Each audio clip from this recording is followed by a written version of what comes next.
Dear student, देखिए आज एक हम जो है सिंपल सा मेथड या ट्रिक सीखेंगे जो केवीएल के लिए यूज होगी।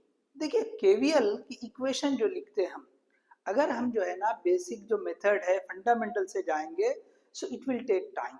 ओके, देखिए यहाँ पर मैं पहले आपको डायरेक्टली कैसे इक्वेशन आती है वो बताता हूँ।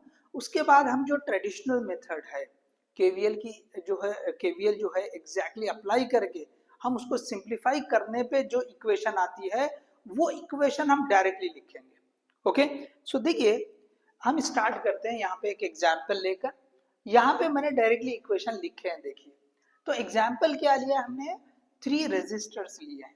ओके, 3 रेजिस्टर्स लिए हैं और दो जो है यहाँ पे हमने सोर्सेज बताए। एक सिंपल सा सर्किट हमने लिया है जिसमें 3 रेजिस्टर्स और दो जो है वोल्टेज सोर्सेज है। अब देखिए आपको समझ में आ जाए सिंपल वे में, इसलिए हमने ये जो इलेक्ट्रिकल सर्किट लिया है वो छोटा सा लिया है, मतलब जिसमें 2 लूप है। सिंपली 2 लूप वाला एग्जाम्पल लिया है। इसी को आप जो है ना थ्री लूप वाले एग्जाम्पल के लिए भी यूज कर सकते हैं। ठीक है, अब देखिए यहाँ पर ये जितने पहले तो आप चेक कर लें, जैसा केवीएल जो लगाते हैं ना वो सारी चीजें आपको कंप्लीट करनी है। क्योंकि कितने लूप है तो 2 लूप है, उनको नंबर दे दे 1 2, उसमें लूप करंट को असाइन कर लें। ठीक है, लूप करंट को असाइन कर लें कि किस लूप का करंट क्या होगा या क्या नाम देंगे। तो हमने ये जो पहले वाला लूप है इसके लिए लूप करंट का नाम I1 दे दिया और ये दूसरे वाला जो लूप करंट है उसका नाम I2 दे दिया। ठीक है, तो ये जो है हम चाहे बेसिक मेथड से करो या हम ऐसे डायरेक्टली करें, ये तो कॉमन रहने वाला है, ये कॉमन रहने वाला है। अब देखिए केवीएल जो अप्लाई करना है, अब यहाँ पे मैं इक्वेशन आपको डायरेक्ट बता रहा हूँ। एक चीज याद रखें, जो करंट हम लूप के लिए असाइन करते हैं ना वो आप जो है ना हर एक में एक जैसी डायरेक्शन वाला, मतलब क्लॉकवाइज या एंटी क्लॉकवाइज जैसे ले लें। तो फॉर एग्जाम्पल जैसे हमने यहाँ पे ये क्लॉकवाइज डायरेक्शन लिया तो इस लूप में भी क्लॉकवाइज डायरेक्शन लिया और इस लूप में भी हमने क्लॉकवाइज डायरेक्शन लिया। ओके, तो ये जो मैं मेथड बता रहा हूँ आप ऐसे जितने भी लूप हो, 2 लूप वाला एग्जाम्पल हो, 3 लूप वाला एग्जाम्पल हो, इनमें आप क्या कर सकते हैं, सिंपली करंट की जो डायरेक्शन है वो आप क्लॉकवाइज ले ले, एक मेथड बना ले, एक मतलब जो है ना प्रोसीजर के भी हम जो है ना हमेशा जो लूप में करंट लेंगे हम क्लॉकवाइज ले लेंगे। ठीक है, ये अगर आपने तरीका मान लिया कि भी ऐसा करना है हमको, लूप की डायरेक्शन ये लेना, आप चाहे कुछ भी ले सकते हो बट ये जो एकदम से इजी वे में लिखना है उसके लिए बता रहा हूँ। ठीक है, और आप जैसे जो क्वेश्चन करते हैं, ओके, चाहे वो इंजीनियरिंग में हो या जो है 12th वाले जेई के लिए भी यूज हो सकता है, तो वो जो है ना इसी तरह से करेंगे। ओके, हम डायरेक्शन असाइन कर लेंगे। तो किस तरह के लिए हमने क्लॉकवाइज डायरेक्शन ली। ठीक है, चलो यहाँ तक सबको क्लियर है। अब गौर से देखिए किस तरह से हम जो है ना इस लूप के लिए इक्वेशन डायरेक्टली लिख रहे हैं। मैंने यहाँ लिखा है, देखिए कैसा है, जो लूप है, ओके, सपोज हम for first loop we are writing the KVL equation, तो केवीएल इक्वेशन लिखकर उसका सारा सिंप्लीफिकेशन करके फाइनली जो इक्वेशन आती है वो डायरेक्टली ये आती है। तो अब यहाँ करना क्या है, पहला लूप ले लिया हमने, इस लूप में जितने भी इक्वेशन है उन सब का सम कर ले, उस सब का सम कर ले। अब हमने यहाँ देखा इस लूप में ये 2 रेजिस्टर है तो हमने सम कर लिया R1 plus R3। Okay, R1 plus R3। अब ये जो है ना केवीएल मतलब वोल्टेज की इक्वेशन है, तो resistance into current, okay, that will be the voltage. तो ये हमने रेजिस्टेंस ले लिया। तो जिस लूप के लिए लिख रहे हैं, ओके, तो पहले क्या करें, उस लूप में जितनी रेजिस्टर्स है ये सबको सम कर दिया इनटू उसी लूप का करंट, इनटू उसी लूप का करंट। तो ये पहला टर्म आ गया, आपको 2 टर्म आएंगे। ठीक है, 2 लूप है तो 2 टर्म आएंगे। ठीक है, मोस्ट जनरली 3 लूप है तो 3 भी आ सकते हैं, 2 भी आ सकते हैं, डिपेंड करता है कि लूप की कॉन्फ़िगरेशन किस तरह की है। तो यहाँ पे 2 लूप है तो 2 टर्म आएंगे। ठीक है, तो ये पहला टर्म सबको क्लियर है। अब दूसरा टर्म देखिए, हम जो है ना निगेटिवली लिखेंगे। दूसरा टर्म कैसा लिखेंगे, निगेटिवली लिखेंगे। अब रेजिस्टर कौन सी लेंगे, जो कॉमन है, उन 2 लूप में जो कॉमन है वो वाली लेंगे, इनटू मल्टीप्लाई बाय करंट कौन सा लेंगे, तो सेकेंड लूप वाला लेंगे। देखो R3 ये कॉमन रेजिस्टर है, इनटू ये जो करंट है इस लूप का। ओके, अब ये R इंटू आई ये भी करंट हो गया। इज इक्वल टू, अब देखिए ये जो लूप में जो सोर्स लगा है वोल्टेज सोर्स, अब वो भी लिखना है। अब ये लूप का जो सोर्स है, ये जो राइट साइड में इक्वल टू में वोल्टेज लिखना है, उसको किस तरह लिखे? देखो उसको ऐसे लिखना है, करंट की डायरेक्शन के हिसाब से। देखो आप, ये करंट जो फ्लो हो रहा है ना, ये ऐसे माइनस से प्लस, तो ये साइन कन्वेंशन हम इन जनरल भी पढ़ते हैं, केवीएल जब भी पढ़ते हैं तो ये साइन कन्वेंशन पढ़ते हैं कि अगर माइनस से प्लस हो, माइनस से प्लस हो तो हम उसको क्या लिखते हैं? पॉजिटिव लिखते हैं, मतलब वोल्टेज राइज हो रहा है। और प्लस से माइनस हो तो हम उसको क्या लिखते हैं? निगेटिवली लिखते हैं। क्या लिखते हैं हम उसको? निगेटिवली। तो अब ये करंट को ट्रेस करते हुए आप देखो, पहले माइनस आ रहा, बाद में प्लस आ रहा है, तो हम जो है ना इसको क्या लिखेंगे? ये पॉजिटिव वोल्टेज है तो प्लस V1 हो जाएगा, प्लस V1 हो जाएगा। अब देख लिए, ये जो है हमने लूप 1 के लिए किया। अब सेम हम रिपीट करेंगे। अगर किसी को क्लियर नहीं हुआ तो अब वापस और रिपीट कर रहे हैं हम ये वाले लूप के लिए। ओके, आप जरा यहाँ ध्यान देंगे तो आपको समझ में आ जाएंगे। चलिए क्या करते हैं हम, अब ये वाले लूप के लिए देख रहे हैं। तो ये वाले लूप में कितनी रेजिस्टर है? तो फिर से 2 है। तो हमने क्या किया? R2 प्लस R3 उनका सम कर लिया, इनटू उसी लूप का करंट। तो ये कौन सा लूप है? सेकंड वाला, उस लूप का करंट I2। ये आ गया पहला टर्म। अब दूसरा टर्म मैंने बोला निगेटिव आएगा यहाँ पर। ओके, जब भी हम कॉमन के साथ लिखना है तो वो निगेटिव आएगा, कॉमन रेजिस्टर के साथ। तो ये जो टर्म, ये जो है R3 इंटू, अब ये जो है ना इसके साथ कॉमन है। ओके, दोनों लूप में कॉमन है। तो अब यहाँ पे निगेटिव टर्म क्या रह रहा? R3 इंटू ये जो दूसरा लूप है। ओके, इसके लिए तो लिख दिया ना हमने टर्म। ओके, अब ये जो टर्म आएगा R3 इंटू ये वाले लूप का current I1 is equal to, तो ये जो दो टर्म है क्लियर हो गए, आसान है एकदम। जो लूप के लिए लिख रहे वो लूप में जितनी रेजिस्टर्स आएगी उन सब का सम करेंगे और उसी लूप के करंट से मल्टीप्लाई कर लेंगे।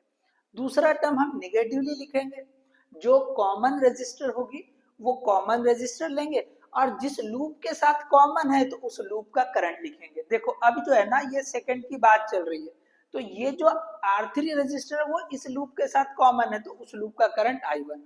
तो इधर का लेफ्ट हैंड साइड वाला पार्ट क्लियर होगा। ठीक है, अब इक्वल टू में क्या करेंगे हम?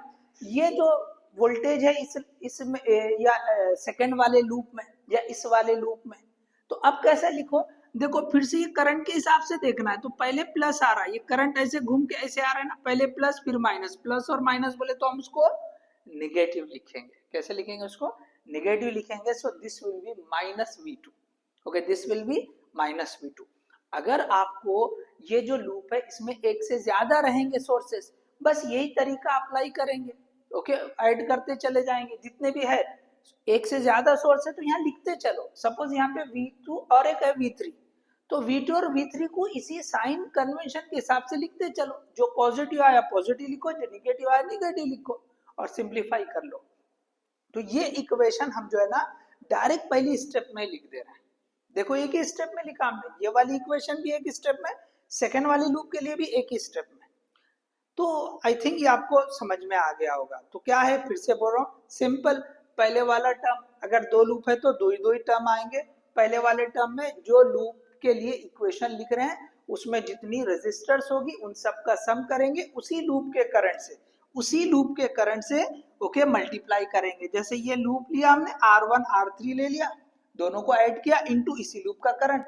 दूसरे वाला जो टर्म है वो निगेटिव लिखेंगे, जो कॉमन रेजिस्टर के साथ आएगा। इन दोनों में कॉमन रेजिस्टर ये R3 है, तो ये जिसके साथ कॉमन है, जिस लूप के साथ कॉमन है उसका करंट लगा देंगे इक्वल टू, ये लेफ्ट हैंड साइड होगा। राइट हैंड साइड में ये जो करंट फ्लो हो रहा है उसके हिसाब से वोल्टेज सोर्स की साइन कन्वेंशन ले लेंगे। माइनस से प्लस, प्लस होता है तो प्लस V1 लिख दिया। तो इसी तरह से हम ये सेकेंड इक्वेशन भी कर ले सकते हैं। ठीक है, समझ में आ गया सभी को? ओके, सो ये जो है हमने डायरेक्ट मेथड से किस तरह लिखते हैं ये हमने देखा है। ठीक है, अब देखिए अगर आपको ये जो है ना ट्रेडिशनल मेथड से देखना है तो मैं एक एग्जांपल, चलो एक वाली इक्वेशन सॉल्व करके बताता हूँ। ओके, चलो ये वाले के लिए सॉल्व करेंगे, पहले वाली देख लेंगे। तो क्या करते हैं हम, एक चीज और ऐड करते हैं साइन कन्वेंशन में कि भाई ये करंट ऐसे फ्लो हो रहा है, तो जहां करंट फ्लो होते हुए इंटर होता है रजिस्टर पे वहां पे माइनस लिखते हैं, जहां पे लीव कर रहा है वहां माइनस लिखते हैं। यहाँ पे इंटर हो रहा है, यहाँ लीव हो रहा है, तो ये जो रेजिस्टर पे हमको जो है ना साइंस लगाने पड़ेंगे, ठीक है। जहां पे करंट इंटर हो रहा है वहां पे रेजिस्टर को प्लस, मतलब रेजिस्टर के टर्मिनल पे प्लस लिखेंगे, और जहां पे लीव कर रहा है वहां पे माइनस लिखेंगे। ये आप बहुत इंपॉर्टेंट पॉइंट है, याद रख लें। इससे बहुत आसानी से आपको जो है ना इक्वेशन लिखने में, या जो पॉजिटिव या निगेटिव वोल्टेज आएगा वो लिखने में आसानी होगी, ठीक है। चलो अब देखिए इसके बाद, अब मैं इसके लिए लिख रहा हूं। सो अगर इस इक्वेशन के लिए हमको ये पहले लूप के लिए अगर इक्वेशन लिखना है तो क्या लिखेंगे, चलो ये पहले यहां से स्टार्ट करें। सपोज प्लस से माइनस, तो हमने लिख दिया ये माइनस, ठीक है। अब देखिए ये माइनस, इसमें से करंट कौन सा फ्लो हो रहा, तो करंट फ्लो हो रहा है ये I1। सो यहां मैं लिखता हूं फॉर, ओके, लूप 1। तो ये जो है हम पहले, चलो यहां से लिखता हूं, तो ये इसमें से करंट कौन सा रहा, I1 इनटू ये जो रेजिस्टर है R1। इसके बाद ये आगे जा रही प्लस से माइनस, माइनस सॉरी ये भी माइनस होगा, प्लस से माइनस माइनस लिखेंगे, ये भी प्लस से माइनस माइनस लिखेंगे। अब देखिए इसमें करंट कौन सा फ्लो हो रहा है, ओके। एक करंट ये I1 ऐसे आ रहा है और दूसरा करंट ये ऐसे जा रहा है, ठीक है ना। लेकिन हम किस लूप के हिसाब से लिख रहे हैं, इसके हिसाब से। तो हम बता रहे हैं भी इसमें करंट इधर जा रहा है, तो हम ये कंसीडर करते हैं कि भैया I1 बड़ा होगा। इसमें I1 नीचे की तरफ जा रहा है, I2 ऊपर की तरफ जा रहा है, तो ये दोनों एक दूसरे के अपोजिट डायरेक्शन में है।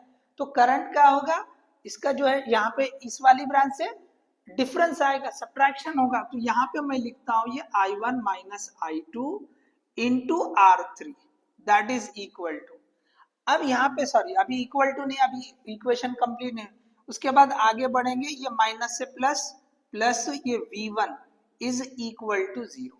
थोड़ा सा आप यहाँ देख ले, चलो इसको ये V1 को थोड़ा मैं यहाँ नीचे लिख देता हूँ, चलो ठीक है, इसको थोड़ा सा मैं नीचे बता देता हूँ, ठीक है। अब देख लीजिए ये जो इक्वेशन आ गई, तो ये हो गया आपके पास, ओके। ये केवीएल इसके लिए लिख दिया हमने, ये वोल्टेज ये वोल्टेज ये वोल्टेज, तीनों वोल्टेज। तो केवीएल क्या कहता है, algebraic sum of all the voltages is equal to 0 होता है। तो चले अब यहाँ पे इसको सिंप्लीफाई करो, ये हो गया माइनस I1 R1, ये माइनस I1 R3, ये माइनस माइनस प्लस हो जाएगा I2 R3 plus V1 is equal to 0। अब इसको सॉल्व कर लेंगे, इसको सॉल्व कर लेंगे। तो अब देखो इसमें आप क्या करें, I1 कॉमन ले लो, तो ये minus I1 into R1 plus R3 plus I2 R3 is equal to minus V1। अब माइनस साइन से मल्टीप्लाई कर लो, तो ये हो जाएगा I1 into R1 plus R3, ये माइनस I2 R3 हो जाएगा, और that is equal to minus minus plus, ये V1 हो जाएगा। तो ये देख लीजिए आप इक्वेशन, ये इक्वेशन और ये इक्वेशन एग्जैक्टली सेम होगी। तो ये इतनी स्टेप करके ये आ रहा है, ओके। तो यहाँ पे हम क्या कर रहे हैं, डायरेक्टली वन स्टेप में ही लिख रहे हैं। So hope you understood this one. देख लीजिए आप, ये बेसिक मेथड है, ओके, ये ट्रेडिशनल मेथड है, ओके, ये जो बेसिक मेथड है, okay, basic method, okay. So hope you understood this one, okay. तो कोई अगर कुछ नहीं समझा है तो आप कमेंट कर सकते हैं, ओके, थैंक यू।